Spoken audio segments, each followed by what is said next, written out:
What if the WNBA's biggest mistake wasn't a bad call on the court, but a $500 fine? One punishment meant to silence a player may have done the exact opposite. Overnight, Sophie Cunningham went from a role player to one of the league's most talked-about personalities. Defending Caitlin Clark on the court, roasting referees on TikTok, selling out an Arby's shirt, and even drawing a professional wrestling offer. Coincidence? Or the start of something bigger? With every controversy, her popularity grew while the league faced mounting criticism. So, how did one fine create an even bigger star? Let's explore the story. Long before the fine, before the shirt, Sophie Cunningham had built a reputation inside the WNBA.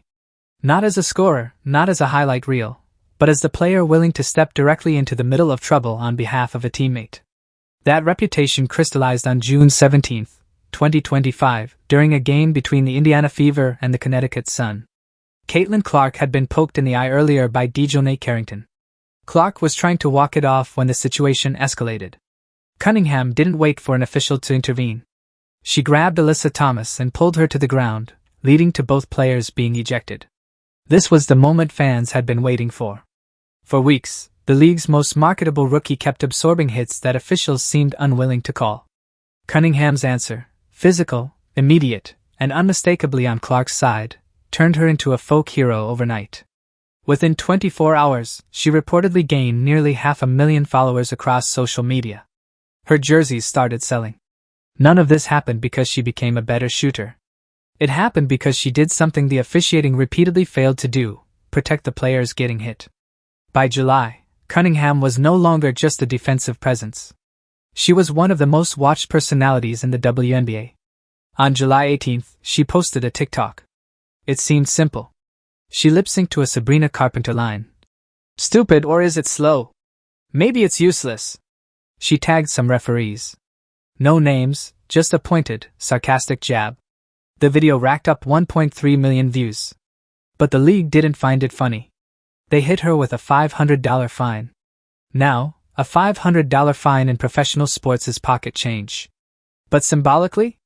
It was massive. This was her second fine of the season, after a $400 fine for the Thomas incident. She'd later get a third for podcast comments.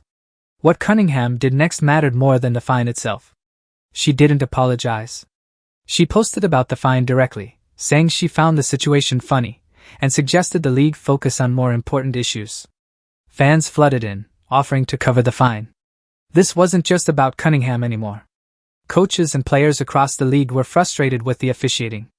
The fine gave all that frustration a single, visible flashpoint to rally around. The league thought a fine would shut her up.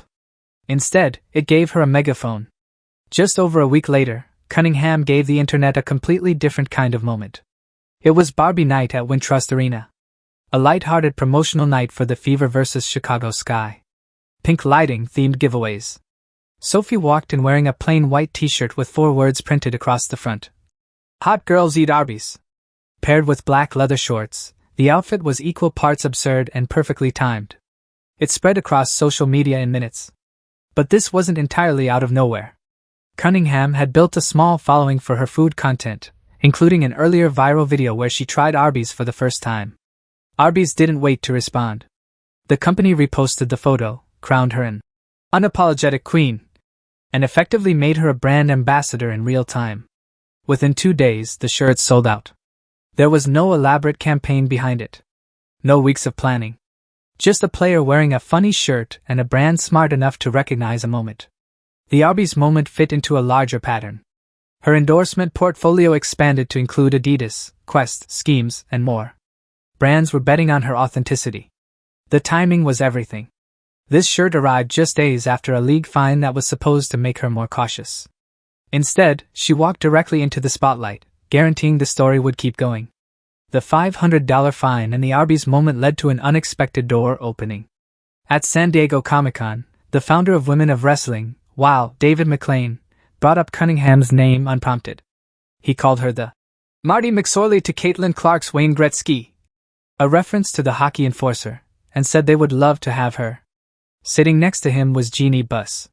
Yes, the controlling owner of the Los Angeles Lakers. She took to social media directly, saying Wow would love to have Cunningham join them. Why would an NBA owner publicly recruit a WNBA player for wrestling? Because Cunningham had become a crossover personality. Physical, outspoken, and comfortable with confrontation. Those are the exact qualities that translate into professional wrestling. And this wasn't just a gag. Cunningham had revealed on her podcast that she grew up a massive wrestling fan, naming Stone Cold Steve Austin and Goldberg as childhood favorites. She didn't say yes, but she didn't say no. She said she would not be interested in exploring it after the season. A league fine, a viral shirt, and a wrestling offer, all in a handful of weeks. It suggested a player whose off-court gravity had grown large enough to attract attention from entirely different industries. None of it was scripted. Each moment simply built on the attention from the one before it. Step back from any single moment, and a pattern becomes difficult to ignore. Every time the WNBA attempted to manage Cunningham through a fine, the response generated more attention than the original offense ever would have on its own. $400 for defending a teammate. $500 for a TikTok. $1,500 for podcast comments. Each one was a minor financial penalty. Collectively, they built a narrative the league never intended, that its most protective, most outspoken player kept getting punished for the exact behavior that made fans love her. This is a broader lesson for sports leagues. The playbook of find the player and move on is broken. A player with a phone and a large following can turn a punishment into content faster than the league can draft a response. Cunningham's approach, transparent, slightly self-deprecating, and entirely public, offered a template that didn't require bitterness to be effective. She turned punishment into content, and content into a loyal, growing audience. Brands don't chase players who quietly comply. They chase players who generate genuine, unscripted attention. A $500 fine was supposed to be the end of the story. Instead, it became the beginning of Sophie Cunningham's biggest season yet. She never asked to become a marketing case study. She refused to stay quiet when she saw her teammate getting hit without a whistle. That instinct, more than any fine or endorsement deal, is what earned her the loyalty she has now. If you love watching Sophie stand up for Caitlin and the Fever, hit that like button. Tell us in the comments, what's your favorite Sophie moment? And don't forget to subscribe to Hoops Uncovered for more stories on the biggest moments in basketball. We'll see you in the next one.